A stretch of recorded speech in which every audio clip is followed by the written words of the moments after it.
नमस्कार बच्चों, कैसे हैं आप सब। आशा करती हूँ आप सभी अच्छे होंगे, स्वस्थ होंगे, खुश होंगे और अपनी पढ़ाई भी अच्छे से कर रहे होंगे। जैसा कि आप सभी जानते हैं, मैं हूँ आपकी हिंदी की अध्यापिका और मैं स्वागत करती हूँ आप सभी का आईसीटी वर्चुअल क्लासरूम में। और आज हम यहाँ पर एकत्रित हुए हैं पढ़ने के लिए क्लास 6 की हिंदी। क्लास 6 की हिंदी में हम यहाँ पर पढ़ रहे हैं अपने हिंदी व्याकरण का टॉपिक व्यवहारिक व्याकरण। तो जैसे कि लास्ट सेशन में हमने यहाँ पर व्यवहारिक व्याकरण में सबसे पहले वर्णों पर यहाँ पर विचार किया था, यानी कि जो वर्ण विच्छेद हमारा टॉपिक है उसको डिस्कस किया था कि किस तरह से जो वर्णों का हम विच्छेद करते हैं, यानी कि ये सारी चीजें आपके फर्स्ट चैप्टर से रिलेटेड है, भाषा, लिपि और व्याकरण, जिसमें हमने वर्ण विचार अपना टॉपिक पढ़ा था व्याकरण के अंतर्गत। यानी कि जो भाषा की सबसे छोटी इकाई है वो है वर्ण, जिसके और अधिक टुकड़े नहीं किए जा सकते। और जैसे मैंने आपको बताया था, वर्णों के दो प्रकार होते हैं, स्वर और व्यंजन। तो स्वर और व्यंजनों के आधार पर, यानी कि जो स्वर हैं उनका उच्चारण हम किस तरह से करते हैं, जो व्यंजन है उनका उच्चारण हम किस तरह से करते हैं, उसी के आधार पर हमने वर्ण विच्छेद टॉपिक यहाँ पर डिस्कस किया था। उसके बाद हमने बाकी के हमारे जो टॉपिक, जैसे र की जो मात्रा है, यानी कि रेफ की मात्रा किस तरह से लगाई जाती है, और उसके बाद री की मात्रा किस तरह से लगाई जाती है, उसके बाद नुक्ता, उसके बाद अनुस्वार और अनुनासिक, ये सारे टॉपिक हमने लास्ट सेशन में क्लियर कर लिए थे। आज हम इसी के आगे अपने टॉपिक को कंटिन्यू करेंगे। तो चलते हैं स्मार्ट बोर्ड की तरफ, शुरू करते हैं अपने आज का सेशन। सभी बच्चे ध्यान पूर्वक पढ़ेंगे, साथ ही समझने का प्रयास भी करेंगे। तो देखिए, हमने यहाँ पर जैसे वर्ण विच्छेद में हमने वर्ण विच्छेद, वर्तनी और रॉ के विभिन्न रूप, अनुस्वार, अनुनासिक, नुक्ता, हमने यहाँ तक अपना जो टॉपिक है वो क्लियर कर लिया था। यानी कि फर्स्ट हमारा पार्ट लास्ट सेशन में क्लियर हो चुका था, जिसमें हमने ये सारी चीजें यहाँ पर बहुत अच्छे से पढ़ ली थी।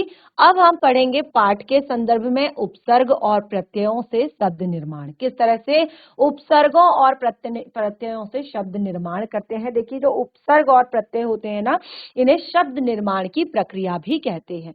क्यों कहते हैं? क्योंकि इसमें क्या होता है, इसमें एक शब्दांश किसी भी मूल शब्द के प्रारंभ में जुड़कर क्या करता है, नया शब्द बनाता है। तो उसको हम क्या कहते हैं, उपसर्ग कहते हैं। ठीक है। दूसरा है, कोई भी शब्दांश जब किसी शब्द के अंत में जुड़कर उस शब्द के अर्थ में परिवर्तन करता है, उसमें एक नया शब्द बनाता है, तो उसको हम कहते हैं प्रत्यय। तो इस तरह से नए शब्द बनने की यहाँ पर प्रक्रिया है। तो इसमें आगे एग्जाम्पल से आप इसको समझेंगे, उदाहरणों से आप इसको समझेंगे, तब आपको समझ में आएगा कि किस तरह से एक नया शब्द बनता है उपसर्ग और प्रत्यय से।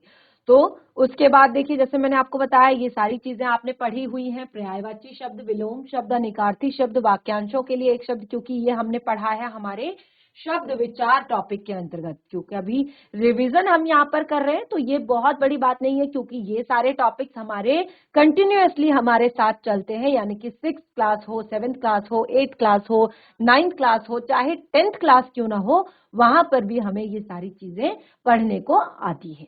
तो इसीलिए इनको पढ़ना बहुत ज्यादा जरूरी है। उसके बाद हम आगे अपने नेक्स्ट सेशंस में अपने बाकी टॉपिक्स को कंटिन्यू करेंगे।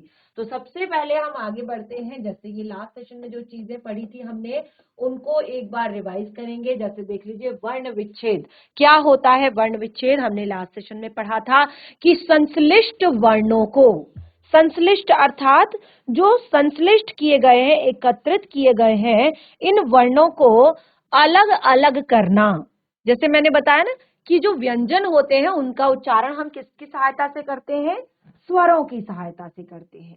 ठीक है। तो जैसे हमने कहा क, ख, ग, घ, तो ये सब क्या है, हमारे व्यंजन है, लेकिन इनका उच्चारण हम स्वरों की सहायता से करते हैं। तो इनको जब हम क्या करेंगे, इनका जब हम विच्छेद करेंगे, तो हम इसको कैसे लिखेंगे, हम इसको हलंत के साथ लिखेंगे, और साथ में हम क्या लिखेंगे, अ, क्योंकि स्वर किसका है, अ का है।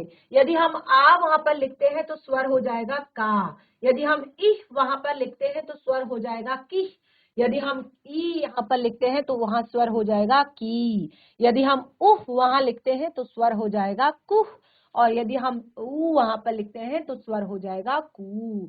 फिर इसी तरह से, यानी कि जितने भी हमारे व्यंजन हैं, उन सभी का उच्चारण हम क्या करते हैं, स्वरों की सहायता से करते हैं। चलिए, अब हम इसके बाद की चीजों को एक तरह से रिवाइज हमने बहुत अच्छे से तो लास्ट सेशन में पढ़ ही लिया था, और बहुत सारी चीजें मैंने आपको यहाँ पर होमवर्क में दी थी। जैसे मैंने आप लोगों को पहले कुछ इस तरह से वर्ण विच्छेद करना सिखाया, और उसके बाद मैंने आप लोगों से कहा कि आप कुछ चीजें होमवर्क में खुद से करके लाएंगे, घर से करके लाएंगे। तो आप लोगों ने नोट किया होगा। देखिए काफी सारे एग्जाम्पल्स यहाँ पर हमारे थे, और उसके बाद देखिए हमने अनुस्वार और अनुनासिक यहाँ पर पढ़ा था। उसके बाद र, यानी कि जो रेफ की मात्रा है, ठीक है, रेफ की मात्रा, तो उसके बारे में भी हमने पढ़ा था। और उसके बाद हमने जो र के विभिन्न प्रकार हैं, किस तरह से र की विभिन्न मात्राएं आती हैं, ठीक है, उनको हमने यहाँ पर पढ़ा था। उसके बाद हमने री की मात्रा, जैसे मैंने यहाँ पर बताया आपको री की मात्रा, उसके बारे में कि री की मात्रा कब किस तरह से हम लगाते हैं, ठीक है। उसके बाद हमने अर्धचंद्राकार के उदाहरण भी यहाँ पर पढ़े थे। तो इस तरह से हमने लास्ट सेशन में अपने इन टॉपिक्स को क्लियर कर दिया था। और जैसे यहाँ पर नेक्स्ट था हमारा नुक्ता। तो नुक्ता में मैंने यहाँ पर आपको बताया था कि ये ज्यादातर जो होते हैं वो क्या होते हैं, हिंदी, एक तरह से हिंदी में नहीं होते, बल्कि अंग्रेजी और उर्दू, उर्दू की जो कुछ ध्वनियां होती हैं, और साथ ही अंग्रेजी की जो कुछ ध्वनियां होती है उसमें ये होते हैं। और बाकी हिंदी की ध्वनियों में से ये थोड़ा सा भिन्न होते हैं। और जैसे हमने कहा कि वैसे तो नुक्ता के बिना भी शब्द स्वीकार्य है, यानी कि यदि आप बिना नुक्ता के शब्दों को पढ़ोगे तब भी ये स्वीकार्य है।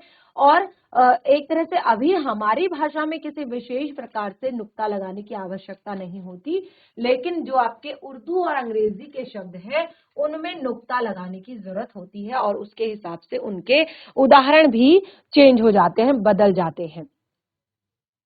तो देखिए हमने यहाँ पर लिखा है इजराइल। तो इजराइल नहीं पढ़ेंगे, इसको इजराइल नहीं पढ़ेंगे, क्या पढ़ेंगे, इजराइल। रिलीज, ब्लेजर, जज, कमजोर, मजदूर, जिंदगी, इज्जत, मरीज, जुल्म, ठीक है।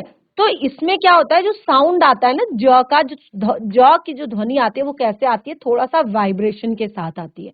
यानी कि इसमें हम सीधे ऐसे नहीं बोलते जुल्म, जरा, जेवर, जोरदार, ऐसे नहीं बोलते।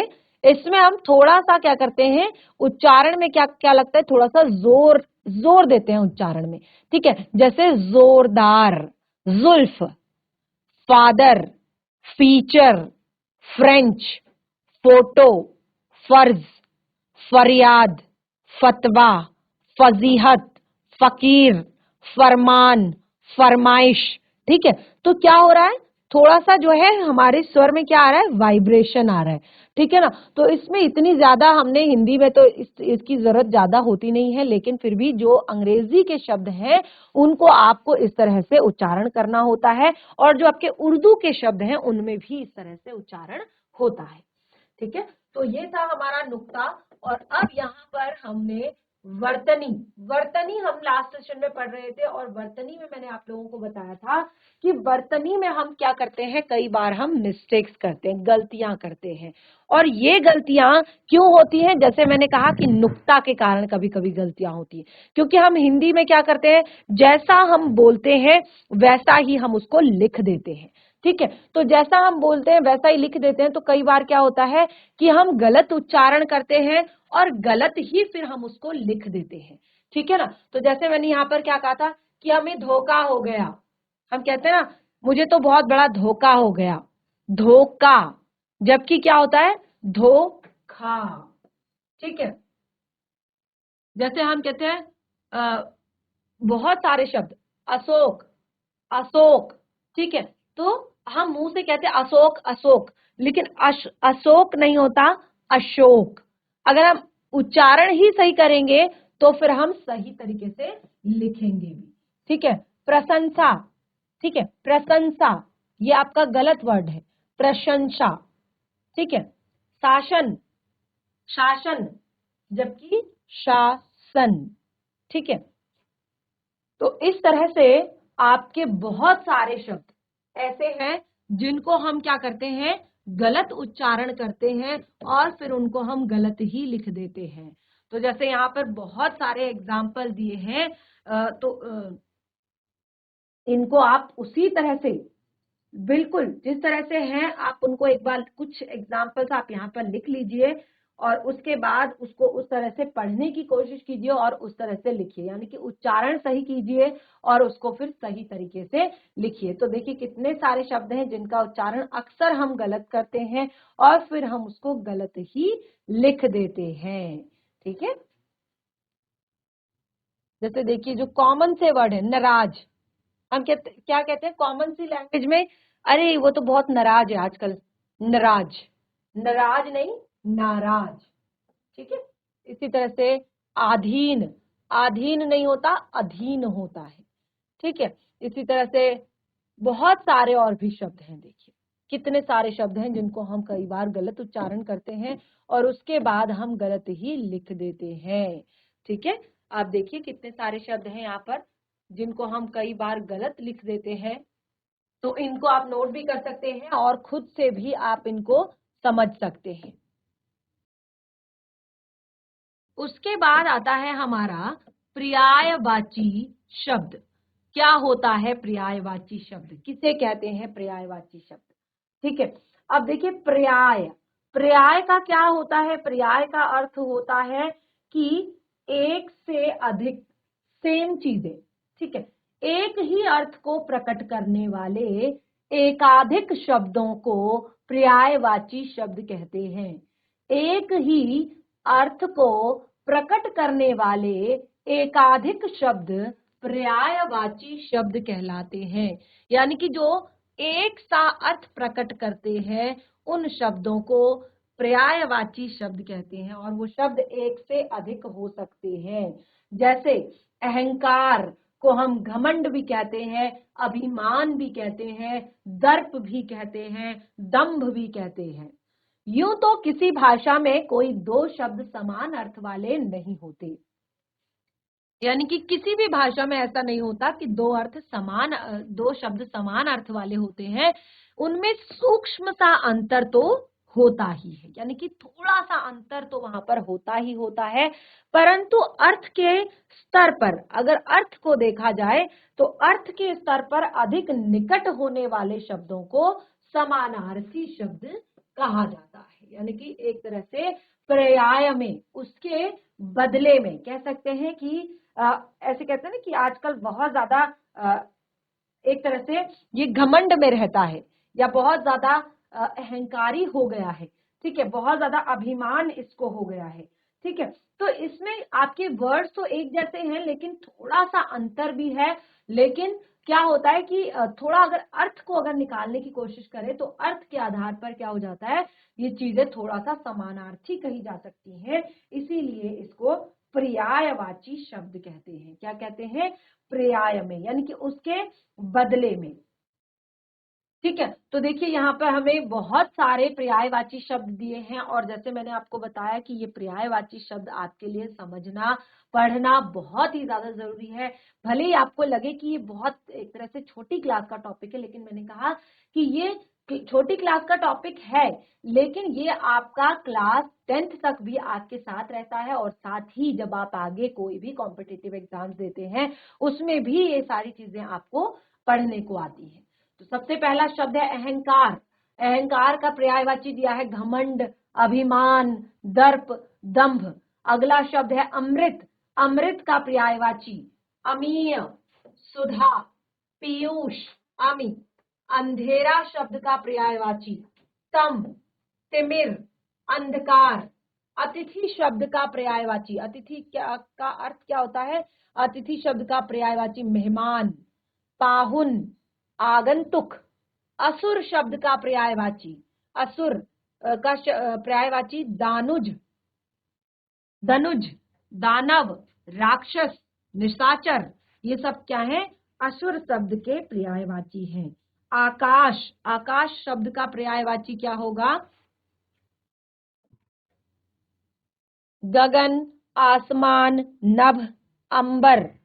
आंख शब्द का पर्यायवाची, आंख शब्द का पर्यायवाची क्या होगा? नयन, नेत्र, लोचन, दृग, चक्षु। आग शब्द का पर्यायवाची अनल, पावक, ज्वाला, अग्नि। आभूषण शब्द का पर्यायवाची अलंकार, गहने, जेवर। तो ये सब क्या है, पर्यायवाची शब्द हैं जो कि आपको यहाँ पर दिए गए हैं, और मैंने बहुत सारे एग्जाम्पल आप लोगों के लिए यहाँ पर रखे हैं। जैसे आप देखेंगे ईश्वर शब्द का पर्यायवाची, ईश्वर को हम क्या क्या कहते हैं, परमात्मा कहते हैं, प्रभु कहते हैं, जगदीश कहते हैं, भगवान कहते हैं। ठीक है। उद्यान, उद्यान अर्थात उपवन हो सकता है, बगीचा हो सकता है, वाटिका हो सकता है, सुकुमार हो सकता है, और भी बहुत सारे जो आपको लगता है आपको आते हैं वो आप लिख सकते हैं। कमल, कुछ ऐसे शब्द हैं जिनके पर्यायवाची आपके आते ही आते हैं। ठीक है ना, जिनके पर्यायवाची आपको कहीं ना कहीं जो है देखने को मिलेंगे ही। कमल का पंकज, नीरज, जलज, वारिज, पद्म। ठीक है। कपड़ा शब्द का पर्यायवाची, कपड़े का पर्यायवाची क्या होगा, वस्त्र, अंबर, वसन, पट, चीर। कृष्ण शब्द का पर्यायवाची मोहन, माधव, गोपाल, गिरधर, केशव। गाय का पर्यायवाची गौ, धेनु, सुरभि। गंगा का पर्यायवाची भागीरथी, सुर नदी, जाह्नवी, त्रिपथगा। गणेश का पर्यायवाची लंबोदर, गजानन, एकदंत, विनायक। घोड़े का पर्यायवाची, ये सबसे ज्यादा महत्वपूर्ण है जो कई बार आपको एग्जाम में आ जाते हैं। ठीक है। घोड़े का पर्यायवाची अश्व, तुरंग, बाजी, घोटक, हय, सैंधव। घोड़ा शब्द का के पर्यायवाची है।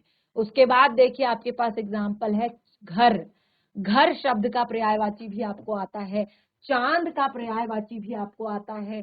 ठीक है। चांदनी शब्द का पर्यायवाची भी ज्यादातर आता है। जंगल शब्द का पर्यायवाची जल।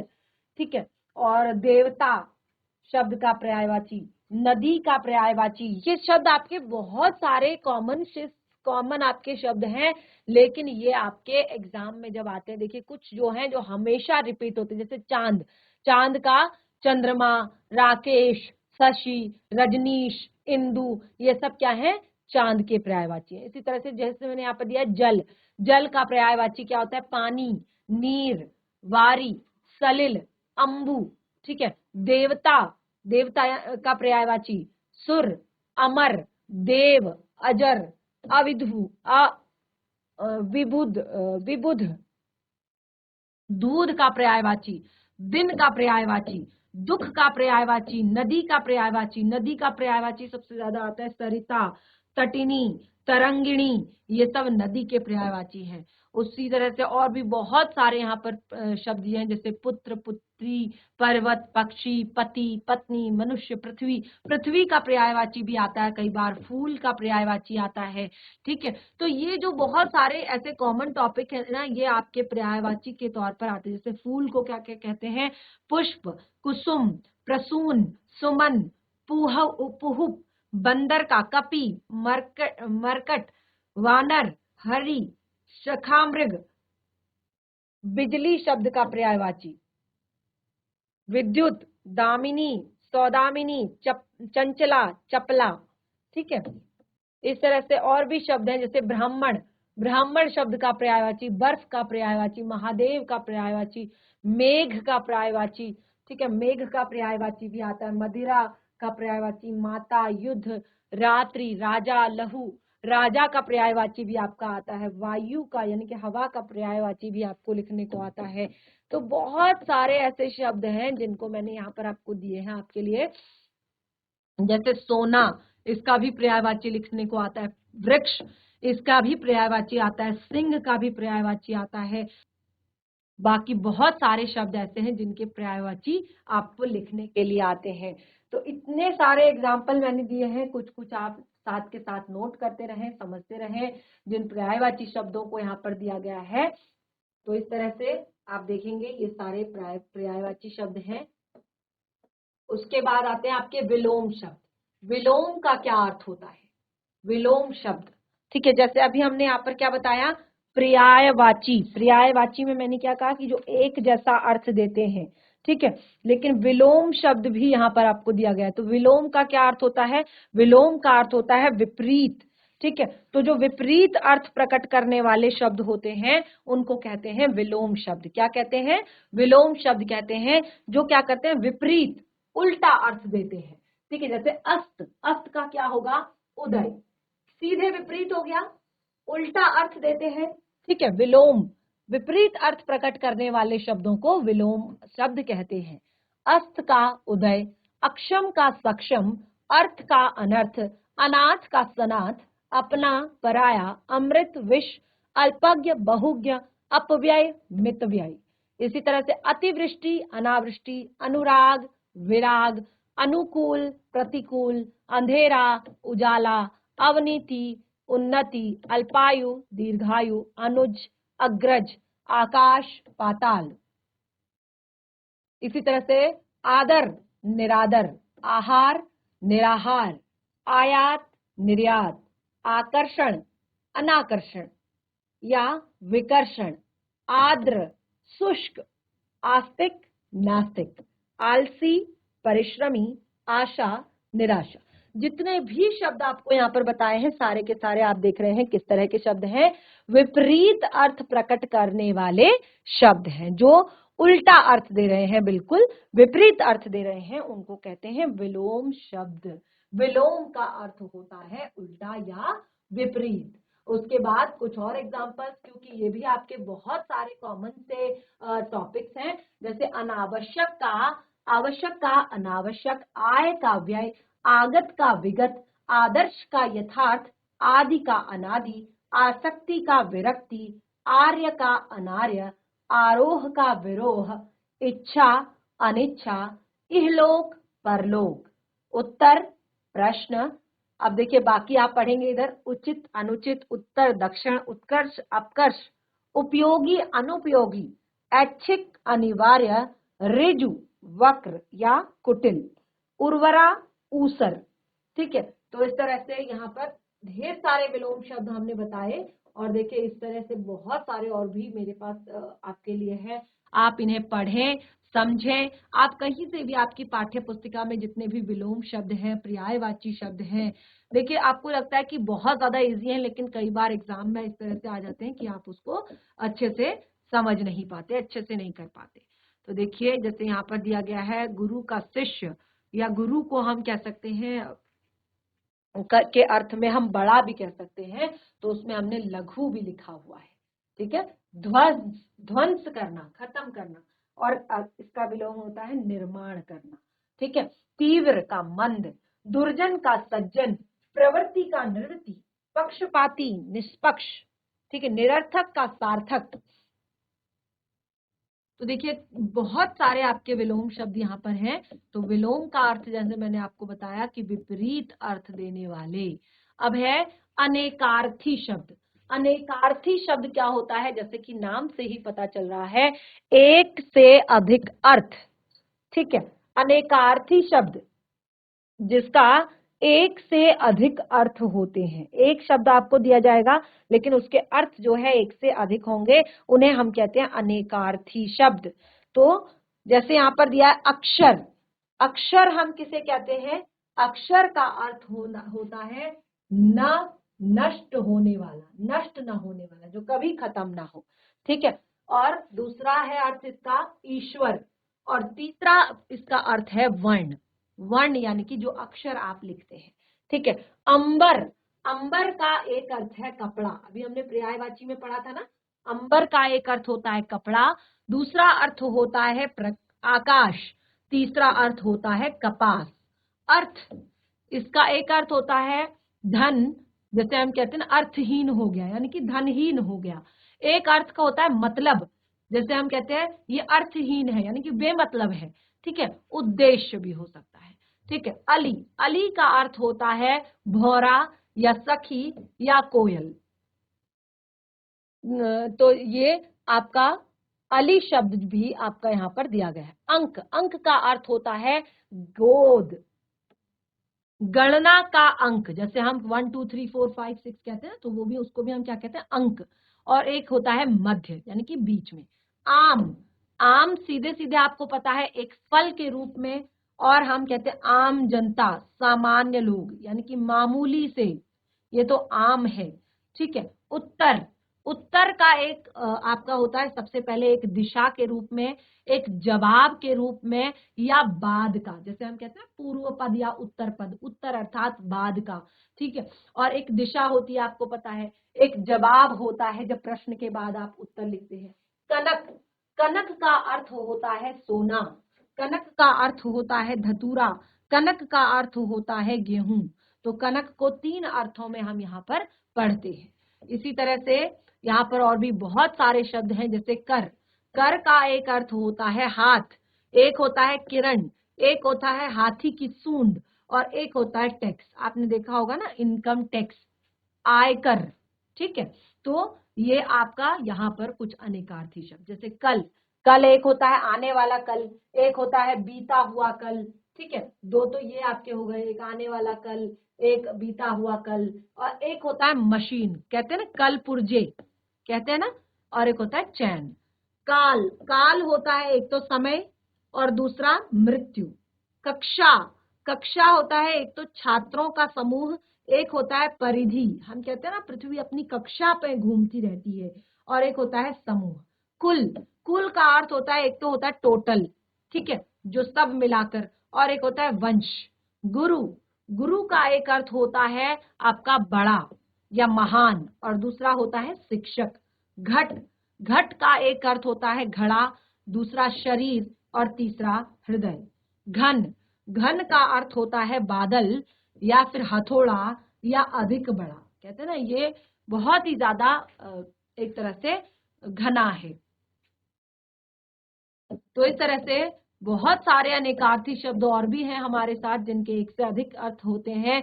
तो आप देख सकते हैं, जैसे ठाकुर, ठाकुर को हम देवता भी कहते हैं, स्वामी भी कहते हैं, और क्षत्रिय को भी ठाकुर कहा जाता है। और इस तरह से तार, तार एक होता है उद्धार, एक होता है लोहे या चाशनी का तार। दंड, दंड का अर्थ होता है डंडा या सजा या व्यायाम या डंठल, ठीक है। दक्षिण एक दिशा के रूप में है, दाहिना है, और अनुकूल। द्विज अर्थात दांत, ब्राह्मण, पक्षी। नाग सांप को कहते हैं, और हाथी। निशान का अर्थ होता है चिन्ह या ध्वज या डंका, ठीक है। इसी तरह से बहुत सारे और शब्द, जैसे मैंने आपको यहाँ पर लिखाए हैं, कुछ शब्दों को आप यहाँ से नोट कर सकते हैं, पढ़ सकते हैं, समझ सकते हैं। उसके बाद आता है हमारा अनेकार्थी शब्द। अनेक शब्दों के लिए एक शब्द, अनेकार्थी शब्द हमने पढ़ लिया। अब आता है हमारा अनेक शब्दों के लिए एक शब्द, यानी कि जब हम क्या करते हैं, बहुत सारे शब्दों को एक शब्द के रूप में लिखते हैं। जो नहीं मरता, यानी कि जो नहीं मरता उसको क्या कहते हैं, अमर। जो कभी नहीं मरता, ठीक है, उसको कहेंगे अमर, वो अमर है इसीलिए वो कभी नहीं मरता। अजर, अजर अर्थात जो कभी बूढ़ा ना हो। देखिए हम कहते हैं ना कि जो भगवान होते हैं वो हमेशा अजर अमर रहते हैं, यानी कि वो हमेशा यंग दिखाई देते हैं, वो कभी बूढ़े नहीं होते, और हमेशा अजर रहते हैं, यानी कि हमेशा जीवित रहते हैं। जो कभी बूढ़ा नहीं होता, अजर। मांस खाने वाला मांसाहारी, शाक भाजी खाने वाला शाकाहारी। जो ईश्वर को मानता हो, जो भगवान को मानता हो उसे कहते हैं आस्तिक। जो ईश्वर को ना मानता हो उसे कहते हैं नास्तिक। जो पहले कभी ना हुआ हो कहते हैं वाह, अभूतपूर्व, यानी कि ऐसा पहले कभी नहीं हुआ। जो पहले हुआ हो उसको कहते हैं भूतपूर्व। तो कहते हैं ये हमारे भूतपूर्व प्रधानमंत्री है, यानी कि ये पहले बने हुए प्रधानमंत्री। जिसका कोई शत्रु ना हो, अजात शत्रु। जो स्वयं पैदा होता है, स्वयंभू। जो शत्रुओं का नाश करता हो, शत्रुघ्न। सब कुछ जानता हो, जो सब कुछ जानता है उसे क्या कहते हैं, सर्वज्ञ। जो थोड़ा जानता हो उसे कहते हैं अल्पज्ञ। जो बहुत कुछ जानता हो उसे कहते हैं बहुज्ञ। जिसका भाग्य अच्छा हो, भाग्यशाली। बहुत अधिक वर्षा, बहुवृष्टि। कम वर्षा, अल्पवृष्टि। जब वर्षा ना हो, अनावृष्टि। तो ये सारी चीजें बहुत ज्यादा महत्वपूर्ण है, ठीक है। नीचे की ओर आना निम्नगामी, ऊपर की ओर जाना ऊर्ध्वगामी। घास काटने वाला घसियार, लकड़ी काटने वाला लकड़हारा, ठीक है। तो इस तरह से जानने की इच्छा रखने वाला, यानी कि जो हमेशा प्रश्न करता है, जो हमेशा जानने की इच्छा रखता है, चीजों के बारे में जानना चाहता है, उसको कहते हैं जिज्ञासु। जिस पर विश्वास किया जा सके वो कहते, वो होता है विश्वासी या विश्वास पात्र। ठीक है। बहुत बोलता हो, वाचाल। 15 दिनों में होने वाला, पाक्षिक। कहते हैं ना 15 दिनों का पक्ष होता है, एक शुक्ल पक्ष होता है, कृष्ण पक्ष होता है। ठीक है। जिसका मूल्य बहुत अधिक हो, मूल्यवान, कहते हैं ये वस्तु बहुत मूल्यवान है। उपकार को न मानने वाला, किसी पर यदि कोई उपकार किया गया है और वो उसको नहीं मानता है तो उसको कहते हैं कृतघ्न। उपकार को मानने वाला कृतज्ञ। सप्ताह में एक बार होने वाला साप्ताहिक, जिसके आने की तिथि कभी निश्चित नहीं होती। देखिए, जब आपके घर में कोई मेहमान आता है, कोई अतिथि आता है, तो क्या वो बताकर आता है? देखिए, कई बार तो होता है कि बता कर आता है और कई बार जो होता है वो बिना बताए आ जाते हैं, तो उन्हें कहते हैं हम अतिथि। और कई बार लोग अपने काम से आते हैं, अपनी जरूरत के लिए आते हैं, या हम भी अपने काम से जाते हैं, तो वो क्या होते हैं? अतिथि, मेहमान।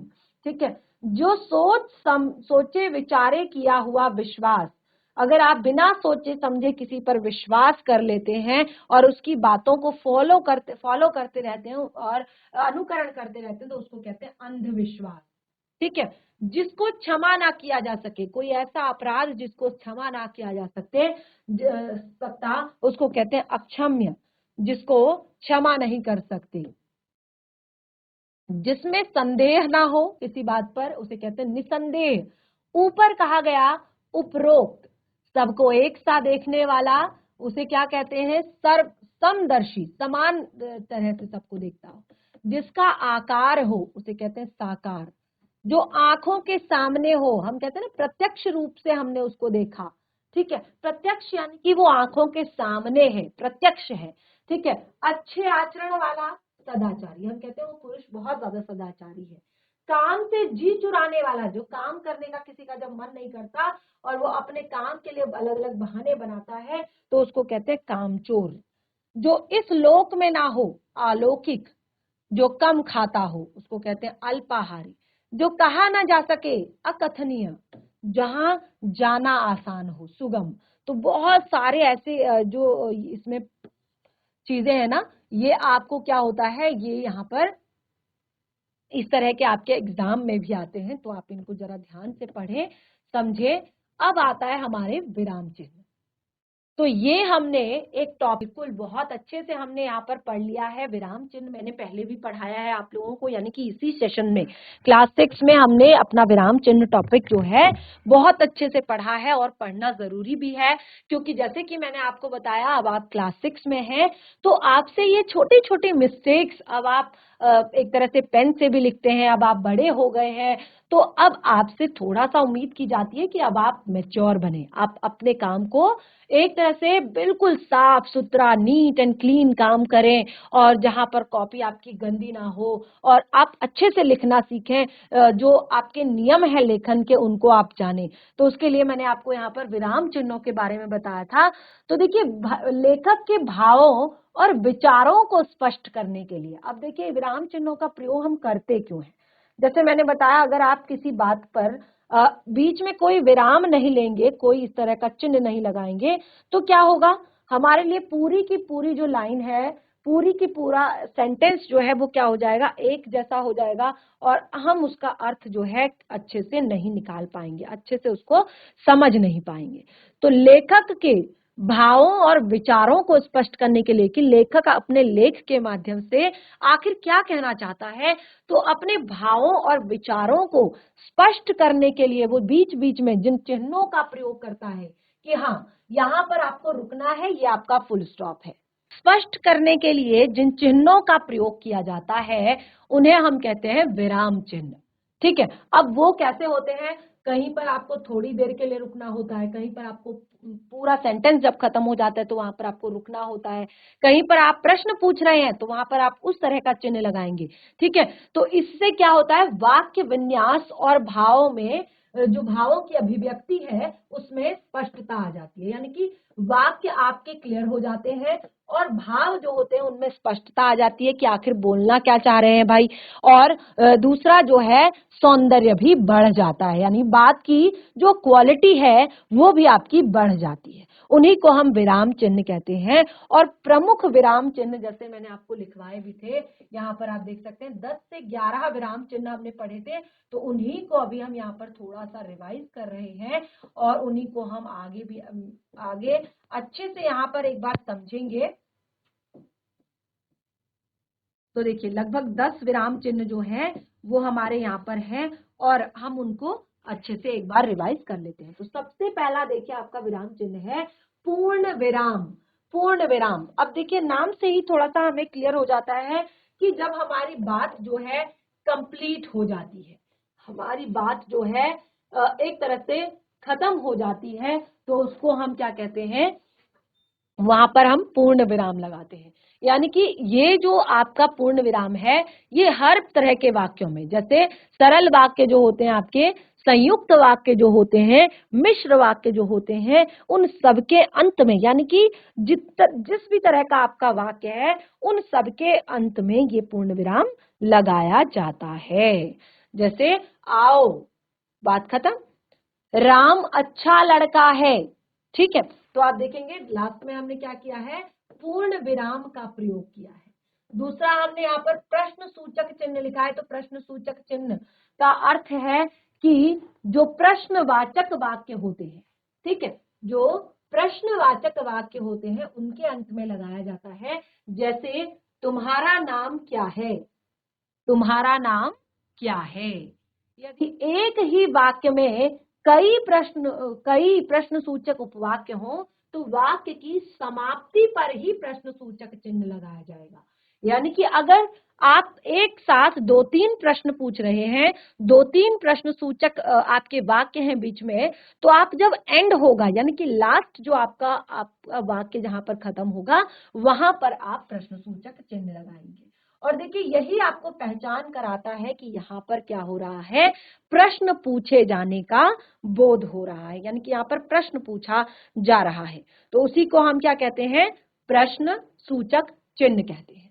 जैसे तुम्हारा नाम क्या है, ये हमने सेंटेंस खत्म हुआ यहां लगा दिया, लेकिन हमने दूसरा कहा तुम कहाँ गए थे, कैसे आए और क्या चाहते हो।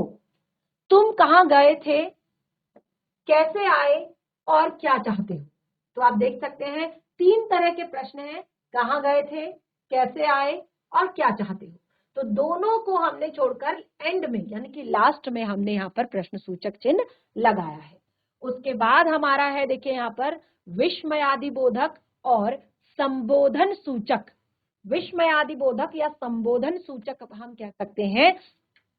अब विस्मयादि बोधक, ये विस्मयादि बोधक क्या होते हैं चिन्ह, विस्मय सूचक चिन्ह, यानी कि जब कभी भी हर्ष, आश्चर्य, शोक, घृणा आदि का, भय, प्रार्थना आदि का भाव जो है वाक्यों में जब आता है तो तब एक तरह से वहां पर ये लगाया जाता है, ठीक है। और ये ज्यादातर एक तरह से मतलब हमेशा ही वाक्यों के अंत में नहीं होता, लेकिन जब पदबंध होते हैं या उपवाक्य होते हैं तो उनके अंत में ये लगाया जाता है, उपवाक्य, यानी कि उसके बाद भी आगे आपका एक तरह से लाइन होती है, ठीक है। जैसे आह, उसे कितनी पीड़ा हो रही है, ठीक है। तो ये हमने शब्द के बाद लगाया है इसीलिए ये बीच में आया है, ठीक है। ध्यान दीजिएगा कि ये हमने शब्द के बाद लगाया है इसीलिए ये बीच में आया है। लेकिन अगर हम कहेंगे इतनी लंबी दीवार, आश्चर्यचकित होकर, ठीक है, इतनी लंबी दीवार, तो ये एक पदबंध है, ये उसके बीच में लगाया गया है इसीलिए ये एंड में है।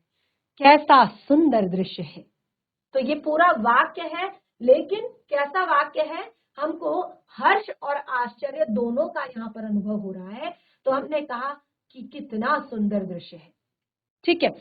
साथियों, आज बलिदान का समय आ गया है, संबोधन सूचक, साथियों, ठीक है। तो यहाँ पर ये संबोधन सूचक के तौर पर लगाया गया है। तो देखेंगे आप कि हमने यहाँ पर 3 तरह के अभी तक जो है विराम चिन्ह यहाँ पर पढ़ लिए हैं और अभी तक का जो हमने पढ़ा है उसको आप आगे जो है अच्छे से रिवाइज करें और एक बार घर पर पढ़ें। कोई भी डाउट हो तो उसे जरूर क्लियर करें। तो आज हमने यहाँ पर व्यवहारिक व्याकरण से संबंधित महत्वपूर्ण टॉपिक्स को, जैसे कि हमने पर्यायवाची शब्द, विलोम शब्द, अनेक शब्दों के लिए एक शब्द, अनेकार्थी शब्द और विराम चिन्हों को यहाँ पर हम डिस्कस कर रहे हैं। तो इनको घर पर रिवाइज करें। कोई भी डाउट होता है नेक्स्ट सेशन में क्लियर करें। तब तक के लिए धन्यवाद। आपका दिन शुभ हो।